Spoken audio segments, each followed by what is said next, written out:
1756 बंगाल सिर्फ एक इंडिया का प्रोविंस नहीं था, ये इंडिया का इकोनॉमिक हब था। यहाँ world's finest muslin, gun powder का रॉ मटेरियल और सबसे ज्यादा टैक्स रेवेन्यू यहीं से आता था। यूरोप की कंपनीज यहाँ ट्रेडिंग करने आती थी, पर ईस्ट इंडिया कंपनी का इरादा ट्रेडिंग नहीं, भारत को कैप्चर करना था। उस समय बंगाल के नवाब सिराजुद्दौला थे। ईस्ट इंडिया कंपनी ने बिना परमिशन के कोलकाता में फोर्टिफिकेशन शुरू किया। सिराजुद्दौला ने ईस्ट इंडिया कंपनी का अपोज किया, पर उन्होंने इनको इग्नोर कर दिया। जून 1756 कलकत्ता उस दिन कैप्चर हुआ।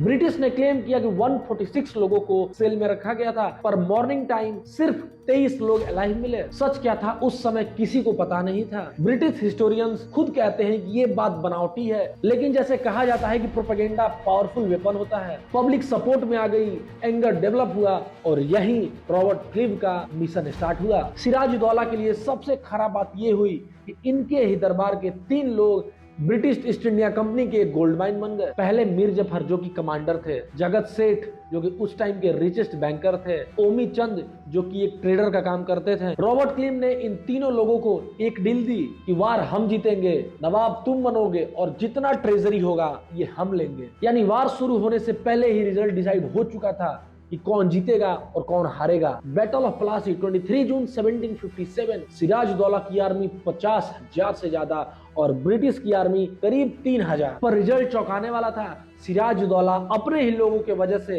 ये खुद का एक जंग हार चुके थे, क्योंकि मीर जफर कमांडर थे और उनके फॉलोअर्स बैटल ग्राउंड में लड़े ही नहीं। सिराजुद्दौला शौक में थे, वो हार चुके थे और साथ ही बंगाल कैप्चर हो चुका था। सिराजुद्दौला भागे, फिर पकड़े गए और भारत का पहला मेजर पॉलिटिकल असैसिनेशन हुआ। मीर जफर बंगाल का नवाब बना, पर असली पावर और असली गेम ईस्ट इंडिया कंपनी खेल रही थी। पर सबसे इंटरेस्टिंग बात यह है, Mir Zafar east India company का पपेट बनने से मना कर देता है। फिर से east India company Mir Zafar को रिप्लेस करके मीर कासिम को बंगाल का नवाब बनाती है। पर मीर कासिम स्मार्ट निकला, उसने ब्रिटिश को ट्रेड प्रिविलेज देने से मना कर दिया, अपनी आर्मी को यूरोपियन स्टाइल में ट्रेन करवाया और बिगड़ा हुआ टैक्स सिस्टम को उसने ठीक करना शुरू किया। कंपनी को लगा मीर कासिम भी कंट्रोल से बाहर जा रहा है, तो मीर कासिम को फिर से हटा दिया गया। मीर कासिम ने फिर 2 बड़े पावर के साथ एक बड़ा अलायंस बनाया, जिसमें शाह आलम II जो कि मुगल एम्परर थे और शौजादौला जो अवध के नवाब थे, और ये बन गया ट्रिपल अलायंस वर्सेस ब्रिटिश।